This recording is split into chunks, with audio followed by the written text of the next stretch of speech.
Hi hello friends, എല്ലാ കൂട്ടുകാർക്കും പുതിയൊരു പ്രൊമോ റിവ്യൂയിലേക്ക് സ്വാഗതം. അപ്പോൾ ഫുൾ പ്രൊമോ ഇതുവരെ വന്നിട്ടില്ല. അപ്പോൾ ജസ്റ്റ് ഒരു പ്രൊമോ മാത്രമായിട്ട് പറയണത്, അതായത് ഇനി വരാൻ പോകുന്ന ജസ്റ്റ് പ്രൊമോ ആണ്. അങ്ങനെ ശ്രുതിനെ വഴിയരികെ നിർത്തി പോവാണ് അശ്വിൻ. തിരിച്ച് വീട്ടിലെത്തുന്ന അശ്വിനോട് അഞ്ജലി പറയുന്നുണ്ട്, കുഞ്ഞ നീ വന്നോ? അപ്പൊ ശ്രുതി വീട്ടിലെത്തി കാണുമല്ലേ, ഭാഗ്യം, ഇപ്പോഴെങ്കിലും അവിടെ വീട്ടിലെത്തിയല്ലോ. അവളുടെ ചേച്ചി ഇപ്പൊ വിളിച്ചു വെച്ചേ ഉള്ളൂ. അച്ഛൻ ICUലാണത്രേ, വളരെ സീരിയസ് ആണെന്നാ പറയണത്. ശ്രുതി അടുത്ത് എത്രയും പെട്ടെന്ന് വരണമെന്ന് പറയുന്നു. നീ ഭദ്രമായിട്ട് അവിടെ എത്തിച്ചിട്ടുണ്ടല്ലോ അല്ലേ എന്ന് പറയുമ്പോൾ നമ്മുടെ അശ്വിൻ മനസ്സിൽ വിചാരിക്കണം, ഈശ്വര ശ്രുതി അവിടെ എത്തിയിട്ടുണ്ടാവോ, ശ്രുതിയെ എന്ത് ചെയ്യും ഈശ്വര, അവളുടെ അച്ഛനത്ര സീരിയസ് ആണല്ലോ, ഞാൻ എന്ത് ക്രൂരതയാണ് അവളോട് പിന്നെയും ചെയ്തെന്നൊക്കെ ആലോചിക്കുകയാണ്. ഞാനും ആകാശം കൂടി ഇപ്പൊ കാണാൻ പോയേ ഉള്ളൂ എന്ന് പറയാം. വളരെ വളരെ ക്രിട്ടിക്കലാണ് കുഞ്ഞ, നീ പോണം കേട്ടോ എന്ന് പറയുവാണ്. ശരി ചേച്ചി, ഞാൻ പോയിക്കോളെന്ന് പറയുന്നുണ്ട്. അങ്ങനെ അശ്വിൻ പെട്ടെന്ന് തന്നെ റെഡി ആവാണ്. ഹോസ്പിറ്റലിൽ ശ്രുതി ഉണ്ടാവണമെന്ന് പ്രാർത്ഥിച്ചിട്ടാണ് അശ്വിൻ പോണത്. ഭാഗ്യത്തിന് ശ്രുതി ഹോസ്പിറ്റലിൽ, അശ്വിൻ വരുമ്പോഴേക്കും ഹോസ്പിറ്റലിൽ ഉണ്ട്. ആ സമയത്ത് ശ്രുതി ആകെ വിഷമിച്ച് നിൽക്കുന്ന സമയത്താണ് അശ്വിൻ വരുന്നത്. അപ്പൊ അശ്വിനെ കാണുമ്പോൾ തന്നെ ശ്രുതി കെട്ടിപ്പിടിക്കുക കേട്ടോ. അശ്വിനെ കെട്ടിപ്പിടിക്കണമെന്നുണ്ട്, പക്ഷെ പറ്റുന്നില്ല, എന്തോ ഒരു വല്ലാത്തൊരു ബുദ്ധിമുട്ട് പോലെ.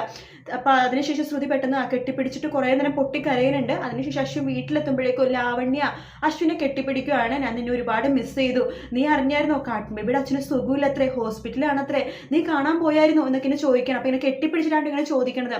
ആ സമയത്ത് അശ്വിൻ ലാവണ്യനെ സുഖമായിട്ട് കെട്ടിപ്പിടിക്കാൻ പറ്റുന്നുണ്ട്, പക്ഷെ ആ ഒരു ഫീല് നമ്മുടെ ലാവണ്യ അടുത്ത് കിട്ടണില്ല. അപ്പൊ ശ്രുതിയുടെ അടുത്ത് ആ ഒരു ഫീൽ ഉള്ളതുകൊണ്ടാണ് ശ്രുതിനെ ഇങ്ങനെ പിടിക്കാൻ പറ്റാത്തതെന്ന് നമ്മുടെ അശ്വിനെ മനസ്സിലാവാണ്. അതെന്തുകൊണ്ടാ, എനിക്ക് അവളോട് മുഖത്ത് നോക്കി സംസാരിക്കാനും അവളെ കെട്ടിപ്പിടിക്കുമ്പോഴും ഒക്കെ എനിക്ക് വല്ലാത്ത നെഞ്ചിടിപ്പ്, വല്ലാത്തൊരു ബുദ്ധിമുട്ട് തോന്നുന്നത്. അവളോട് എനിക്ക് എന്താ ഇത്ര ഫീലിങ്, എന്തോ ഒരു ബുദ്ധിമുട്ട് അശ്വിന് മനസ്സിലാവാണ്. അപ്പൊ തന്നെ അശ്വിന് ശരിക്കും ആ ഒരു നിമിഷമായിട്ട് ശരിക്കും മനസ്സിലാക്കണത് ശ്രുതിയെടുത്ത് എന്തോ ഒരു വികാരം തനിക്ക് ഉണ്ടെന്നുള്ളത്. അതിനുശേഷം അശ്വിൻ വീണ്ടും ഹോസ്പിറ്റലിലേക്ക് പോകുന്നുണ്ട്. ഈ ഹോസ്പിറ്റലിൽ ഒരുപാട് പൈസ ആവും കേട്ടോ. ആ ഹോസ്പിറ്റലിലെ ബില്ല് അടക്കേണ്ടതെല്ലാം തന്നെ അശ്വിനാണ്. അതിന് പുറമെ ശ്രുതിക്ക് അങ്ങനെ ഇത് ശമ്പളവും കൊടുക്കേണ്ട, 30,000 രൂപ ശമ്പളവും കൊടുക്കും.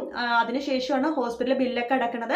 അപ്പൊ ശ്രുതി പറയണ്ടേ, എന്തിനാണ് സാർ നിങ്ങൾ ബില്ലടച്ചത്, അതിന് മാത്രം നിങ്ങൾ തമ്മിൽ എന്ത് ബന്ധമാണുള്ളതെന്ന് ചോദിക്കുമ്പോൾ അശ്വിൻ ഒന്നും മിണ്ടാതെ പോകും. പിന്നെ ശ്രുതി ഒന്നും പറയുന്നില്ല, കാരണം ശ്രുതിക്ക് അത്രമാത്രം ബുദ്ധിമുട്ടുള്ളതുകൊണ്ട് ശ്രുതി പിന്നെ ആ ബില്ലടിച്ചത് അത്രയും നല്ല ഒരു ഉപകാരമായെന്ന രീതിയിലും ശ്രുതി എടുക്കുന്നുണ്ട്. എന്തായാലും നല്ല നല്ല ഭാഗങ്ങളായിട്ട് ഇനി കാണാൻ പോകുന്നത്. വീഡിയോ ഇഷ്ടപ്പെട്ടെങ്കിൽ ലൈക്ക് ചെയ്യുക, സബ്സ്ക്രൈബ് ചെയ്യുക, കമന്റ് ചെയ്യുക. മറ്റൊരു വീഡിയോ വീണ്ടും കാണാം. നാളെ കാണാം. Good night, take care, bye bye.